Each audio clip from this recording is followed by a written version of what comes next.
गांव के किनारे एक पुराना पीपल का पेड़ था। लोग कहते थे कि उस पेड़ के नीचे बैठने से मन को शांति मिलती है, लेकिन अब कोई वहां जाता नहीं था।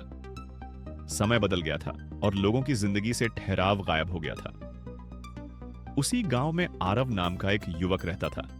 उसके पास सब कुछ था, काम, पैसा, सम्मान, लेकिन मन के भीतर एक खालीपन था जिसे वह किसी से कह नहीं पाता था।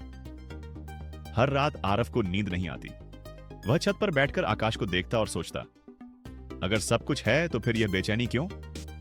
उसने किताबें पढ़ी, यात्राएं की, लेकिन भीतर का प्रश्न वैसा ही रहा। एक दिन गांव में एक वृद्ध साधु आए। उनके कपड़े साधारण थे, चेहरे पर गहरी शांति। लोग उन्हें देखने आए, पर साधु ने किसी से प्रवचन नहीं किया। वह सीधे उसी पीपल के पेड़ के नीचे जाकर बैठ गए। यह देखकर आरव के मन में हलचल हुई। न जाने क्यों उसके कदम अपने आप उस दिशा में बढ़ गए।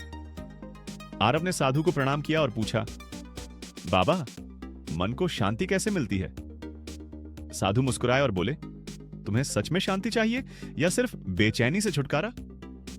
आरव चुप हो गया। उसने कभी इस तरह नहीं सोचा था। थोड़ी देर बाद बोला, शायद दोनों। साधु ने पास पड़ी एक मिट्टी की दिया उठाई और बोले, इसे जलाओ। आरव ने दिया जलाया। हल्की सी लौ अंधकार में चमकने लगी। साधु बोले, अब इस दिए से पूरे अंधकार को हटाने की कोशिश करो। आरव हैरान हुआ। उसने कहा, यह असंभव है। इतना छोटा दिया पूरे अंधेरे को कैसे मिटा सकता है? साधु शांत स्वर में बोले, बस यही तुम्हारी समस्या है। तुम पूरे अंधकार से लड़ना चाहते हो, जबकि जरूरत सिर्फ अपने भीतर का दिया जलाने की है। आरव को बात समझ में नहीं आई, लेकिन दिल में कुछ हिल गया।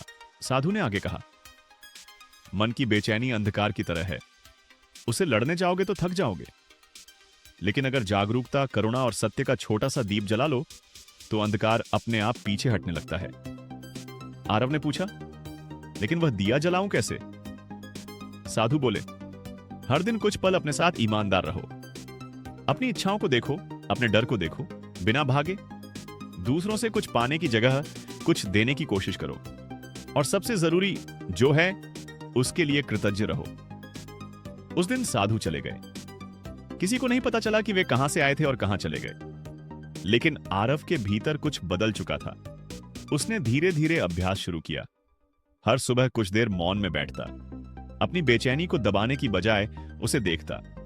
जब किसी से गुस्सा आता तो रुककर सांस लेता। जब किसी जरूरतमंद को देखता तो मदद करता, बिना दिखावे के। दिन बीतते गए, समस्याएं खत्म नहीं हुई, लेकिन उनका बोझ हल्का हो गया। खालीपन अब भी था, लेकिन डरावना नहीं रहा। वह एक खुली जगह बन गया जहां शांति उतरने लगी। एक शाम आरव फिर उसी पीपल के पेड़ के नीचे बैठा। हवा में वही ठहराव था, वही सन्नाटा। उसे लगा जैसे भीतर कोई छोटा सा दिया लगातार जल रहा है। अंधकार पूरी तरह गया नहीं था, लेकिन अब वह हावी भी नहीं था। आरव मुस्कुराया। उसे समझ आ गया था कि आध्यात्मिकता किसी और दुनिया में जाने का नाम नहीं, बल्कि इसी जीवन में जागते हुए जीने का नाम है। जब भीतर का दिया जलता है तो बाहर का रास्ता अपने आप रोशन हो जाता है।